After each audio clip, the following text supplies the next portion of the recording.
Teman-teman semuanya, kita sudah sampai di video yang kedua dalam kuliah yang kedua juga terkait dengan kebutuhan data dalam perencanaan landfill. Nah, mudah-mudahan di video yang pertama tadi kita sudah ada bayangan landfill itu seperti apa, jenisnya apa saja, berbagai macam kebutuhan sarana prasarana yang dibutuhkan di sana, hingga berbicara tentang biaya yang dibutuhkan. Nah, teman-teman semuanya, mmm, sudah kebayang ya, kira-kira seperti apa yang akan dioperasionalkan dalam landfill baik dari mulai masa perencanaan hingga monitoring pasca operasinya. Nah, pada bagian ini kita akan bicara data-data apa saja sih yang dibutuhkan agar perencanaan landfill tersebut dapat berjalan dengan lancar. Nah, mudah-mudahan teman-teman sudah mulai ini kepikiran ya, data apa sih yang dibutuhkan. Nah, sebenarnya data-data ini pun sebenarnya ya, benarnya apa ya? Nah, kita akan lihat di slide selanjutnya.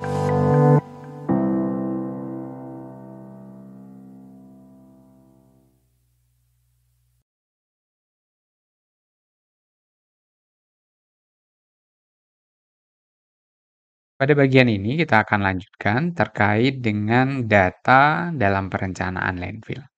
Nah, di sini sudah muncul nih, data apa saja ya yang dibutuhkan sebuah landfill agar dapat direncanakan dengan baik.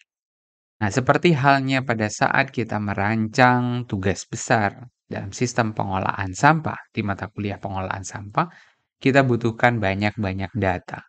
Semakin banyak data yang kita dibutuhkan, semakin mencerminkan kondisi yang ada di lapangan. Nah, yang paling pertama kali kita butuhkan adalah pastinya data-data umum tentang daerah studi tersebut, daerah perencanaan tersebut. Seperti apa? Seperti wilayah administrasi, data-data administrasi. Ada kelurahan apa saja misalnya dari tingkat yang paling rendah ya. Kemudian ada kecamatan apa saja, ada kabupaten apa saja. Untuk bisa menentukan apakah landfill tersebut dalam kategori apa? Tingkatnya kota, kabupaten, atau disebut sebagai regional. Regional apa? Gabungan beberapa lokasi, gabungan beberapa kota, gabungan mungkin beberapa kabupaten, atau gabungan antara kota dan kabupaten sehingga memilih satu lokasi bersama untuk dikelola bersama sampah yang dihasilkan di suatu lokasi yang dimiliki oleh Kabupaten A, misal ya. Kemudian sampah berasal dari Kabupaten B, Kabupaten C, dan seterusnya. Itu disebut sebagai TPA regional. Sehingga butuh data administrasi. Kemudian butuh juga data tata guna lahan untuk mencerminkan kondisi lahan yang ada di wilayah tersebut seperti apa. Mana daerah sawah, mana daerah pemukiman, mana daerah perkantoran, perdagangan, pusat pendidikan, industri, dan seterusnya. Nah, dari data atau peta tata guna lahan ini dapat dengan mudah ditentukan lokasi mana yang kira-kira akan menjadi calon lokasi dari sistem pengolahan sampah tersebut. Kemudian yang berikutnya adalah data kependudukan. Pasti butuh ya, kalau kita gambarkan penduduk ini kenapa sih ya butuh? Penduduk ini ya, dia akan menghasilkan apa? Ya, betul. Dia akan menghasilkan sampah. Berarti kita butuh memproyeksikan penduduk sehingga tidak untuk hanya diagendakan untuk perencanaan di tahun 2021 saja, tapi ya mungkin 10 tahun ke depan, 15 tahun, 20 tahun, dan seterusnya. Artinya semakin lama landfill tersebut, ya, semakin lama itu akan semakin bagus. Karena tidak membutuhkan perencanaan yang lebih lagi dan menyediakan lahan yang lain. Terkait dengan kependudukan yang ada. Bagaimana pola pertumbuhan masyarakatnya, siapa mereka, kan nanti akan menentukan jumlah sampah dan jenis sampah yang dihasilkan. Kemudian ada data-data regional yang menghubungkan antara satu lokasi dengan lokasi yang lain. Bagaimana potensi pengelolaan bersama seperti yang tadi dijelaskan pada saat membahas administrasi.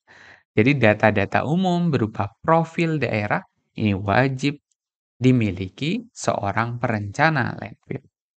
Barulah masuk ke tahap yang berikutnya adalah data tentang pengolahan sampah secara umum.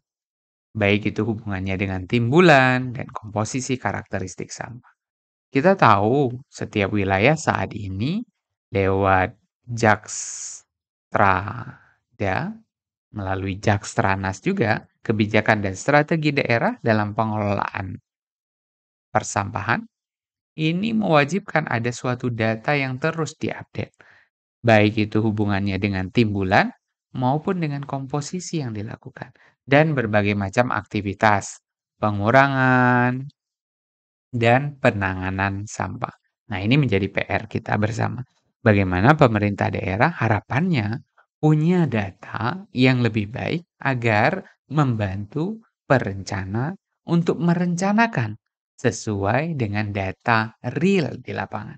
Jadi datanya bukan buat-buat. Kalau datanya abal-abal, ya kemungkinan perencanaannya juga akan abal-abal karena mengikuti data dasar. Jadi ya, serba salah ya. Jadi perencana harus banyak mempertimbangkan banyak hal. Yang ketiga adalah data apa lagi yang dibutuhkan? Yaitu data existing penanganan akhir sampah. Selama ini, sebelum ada TPA yang calon TPA tadi ya, ini pengolahannya seperti apa? Dibuang, bahasanya dibuang ya, padahal nggak boleh pakai. Dibuang kemana? Atau dibakar? Atau diapakan gitu. Kita harus menceritakan kondisi penanganan akhir sampah yang ada saat ini. Agar muncul suatu kebutuhan, oh berarti benar nih, harus punya lokasi calon TPA yang benar dalam pengolahan sampah. Untuk mendukung sistem pengolahan sampah yang belum baik saat ini. Atau cerita tentang penanganan sampah sudah ada nih di TPA X misalnya, existing ya. Sudah hampir penuh, di sana banyak sapi misalnya ya, banyak sapi, sudah hampir penuh, banyak aktivitas pemulung, sama sekali tidak sehat, sudah dilakukan suatu rangkaian untuk evaluasi. Sudah dievaluasi nih, TPA yang ada disebutkan bahwa TPA ini tidak layak untuk dilanjutkan. Maka rekomendasinya harus mencari lokasi yang baru dengan desain yang berbeda, kemudian dengan pengolahan yang lebih baik. Harapannya kesehatan lingkungan dan masyarakatnya bisa terjamin dengan baik. Nah, bagian yang keempat, ini sudah agak teknis ke lokasi. Kita butuh yang namanya kondisi topografi dan hidrogeologi.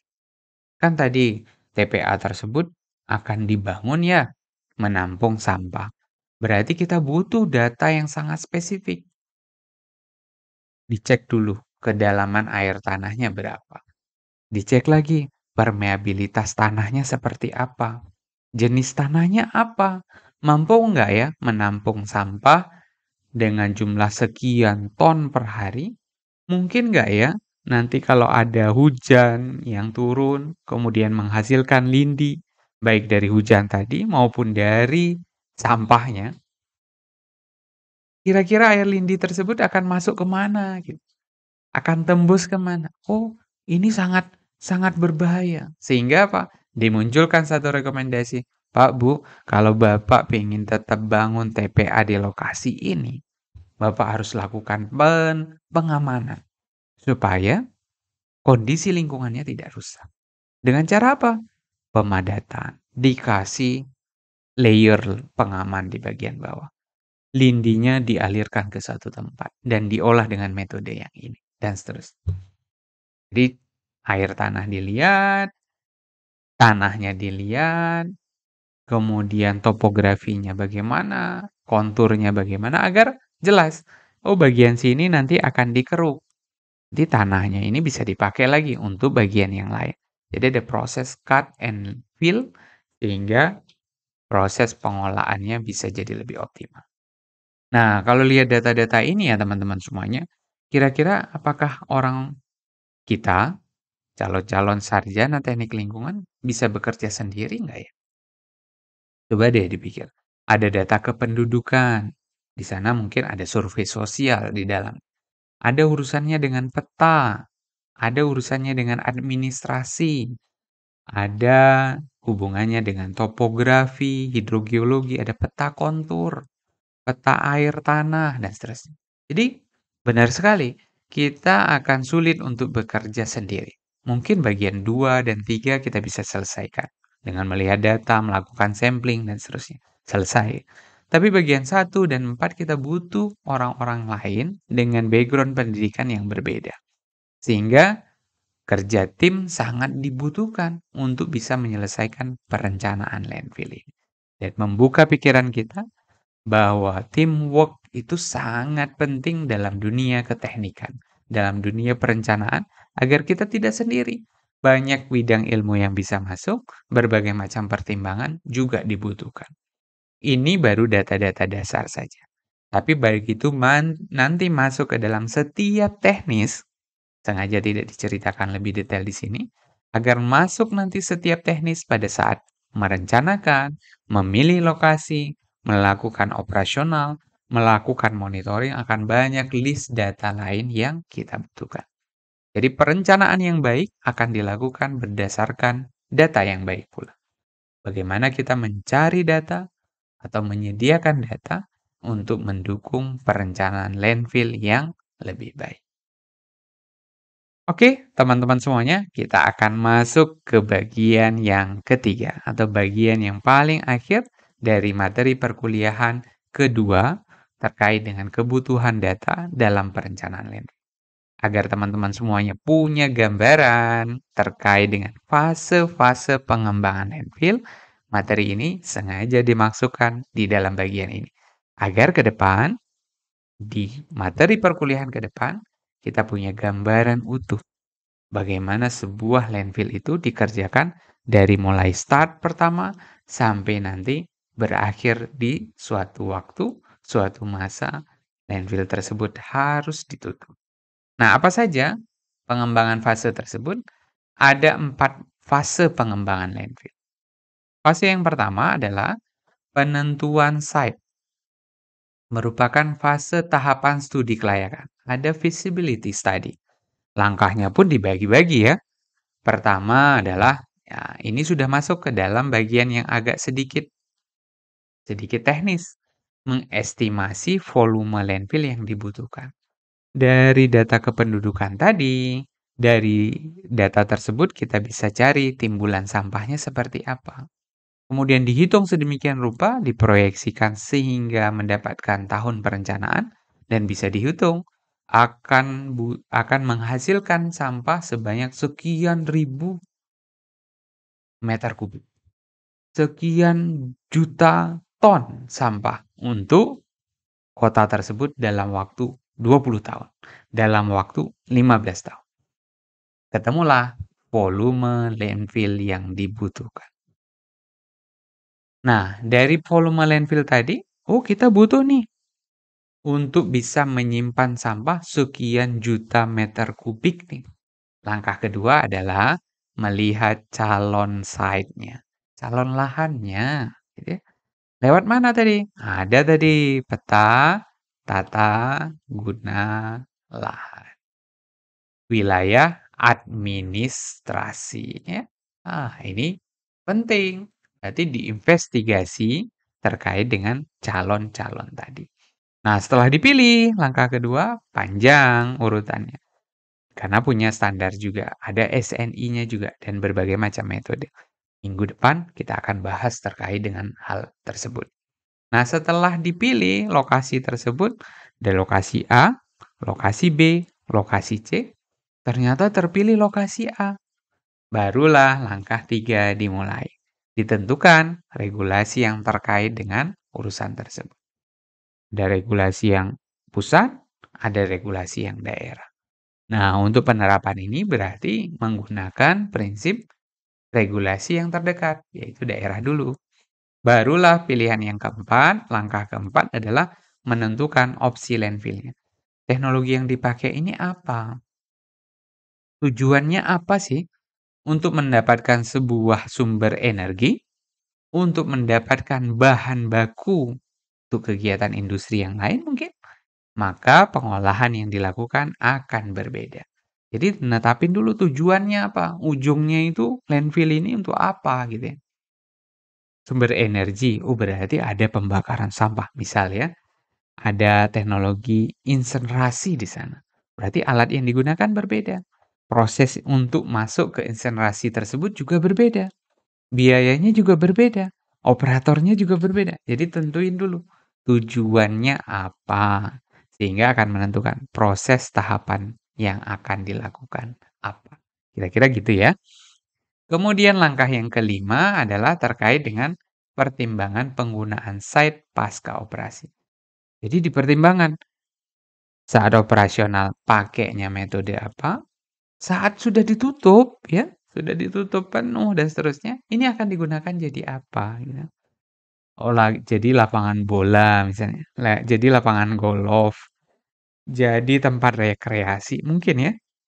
Nah, barulah langkah keenam, setelah berbagai macam langkah dipilih, kecocokan site-nya seperti apa. Oh, tadi benar nih. Lokasi A tadi yang sudah menang dari lokasi B, itu sudah sangat cocok dengan kondisi saat ini. Dipilihlah lokasi A. Nah, ini baru ngomongin tentang penentuan site. Sehingga terpilih lokasi yang dipilih di sana. Nah, bagaimana fase yang kedua? Mudah-mudahan semangat dan masih menyediakan catatan dan kita terus mencatat. Fase kedua adalah tahapannya desain. Sekaligus ada analisis dampak lingkungan. Ada AMDAL di sana ya. Nah, ada langkah ketujuh. Kenapa tujuh? Nah, tadi ada 6 ya. Langkah ketujuh adalah desain. Desain yang dibutuhkan. Jadi didesainlah area pengurukan berdasarkan dari kapasitas sampah yang masuk. Oh, digalinya sebelah sini nih dengan kedalaman 10 meter. Kenapa 10 meter? Karena air tanahnya masih 20 meter. Setelah digali ketemu tanah yang nilai permeabilitasnya rendah ada di kedalaman 10 meter. Hingga kalau penambahan layer pengamannya menjadi lebih rendah. Biayanya jadi lebih murah gitu ya. Jadi didesainlah area pengurukan. Oh, sebelah sini nih, pojok sana tuh ada zona pertama untuk menerima sampah. Oh, yang sebelahnya lagi itu ada tempat landfill ya. Mohon maaf, ada tempat lindi, pengolahan lindinya di sana dan seterusnya. Jadi area pengurukan. Kemudian langkah keenam adalah pengembangan rencana pengolahan lindi. Apa nih yang dilakukan ya terhadap pengolahan lindi? Ngomongin pengolahannya, lindi yang dihasilkan berapa? Dari mana hitungannya? Dari jumlah sampah yang masuk. Ini belum dibangun, baru direncanakan. Berarti perencanaan itu sesuatu yang belum ada. Dampak lingkungan, analisis dampak lingkungan AMDAL pun dilakukan sebelum itu ada. Jadi ini masih rencana, semuanya masih rencana. Kemudian langkah yang kesembilan adalah mengembangkan rencana monitoring lingkungan. Bagaimana ya monitoring lingkungannya dilakukan gitu ya. Dan langkah yang ke-10 adalah mengembangkan rencana pengolahan gas. Sebenarnya ini satu paket ya. Lindi, lingkungan di sekitarnya, pengolahan gas yang dihasilkan. Berarti sudah ketahuan jumlah gasnya berapa, berapa apa, berapa meter kubik misalnya, berapa dan seterusnya gitu ya. Dan langkah ke-11 adalah penyiapan spesifikasi tanah penutup. Untuk tadi, kalau pilihannya sanitary landfill atau kontrol landfill. Jumlah tanahnya beda, panduan operasionalnya beda. Berarti kita pilih yang mana? Tergantung dari perencanaan ini.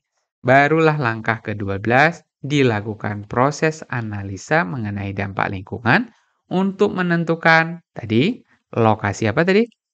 Lokasi TPA-A yang kita sebut di slide sebelumnya, apakah layak atau tidak layak. Jadi kalau layak, layak dengan pertimbangan, dengan perencanaan yang matang. Berarti ada pengaman. Pengaman agar TPA-nya menjadi layak. Kalau tidak layak berarti apa? cari lokasi lain. Berarti nggak mudah ya mencari TPA. Ini baru ngomongin tentang teknisnya saja. Belum ngomongin tentang sosialnya ya. Oke, kita lanjut ya. Fase yang ketiga adalah fase pengoperasian. Wih, baru desain? Ya, desain dianggaplah ada suatu kajian, terus kemudian deal dilakukan, baru dioperasi. Ada kajian finansial, ada operasional landfill, ada monitoring, sampai ngomongin tentang penutupan dan pasca operasi. Fase 3. Dan fase yang keempat, kalau di sini baru rencana, kemudian di sini sudah ditutup landfill-nya dan dilakukan pemantauan pasca operasi. Jadi ingat, dari mulai lahan dicari sesuai atau tidak sesuai, direncanakan, dibangun, dioperasionalkan, dan dipantau sampai akhir. Jadi panjang sekali ya landfill tersebut prosesnya agar bisa Pak, bisa tetap dalam kondisi yang dapat menjaga lingkungan kita agar tidak tercemar dengan sampah yang dihasilkan. Nah, mudah-mudahan sampai di sini bisa dipahami dengan baik dan materi ini bisa bermanfaat untuk kita semuanya. Terima kasih atas perhatiannya. Kita akhiri pertemuan kita pada kesempatan hari ini. Mudah-mudahan dengan semangat penuh belajar dan semangat mudah-mudahan bisa dimengerti dengan baik. Dan mudah-mudahan kita dapat aplikasikan dalam kehidupan kita nanti. Terima kasih semuanya. Mohon maaf jika banyak kekurangan. Kita akan bertemu kembali dalam pertemuan berikutnya. Assalamualaikum warahmatullahi wabarakatuh.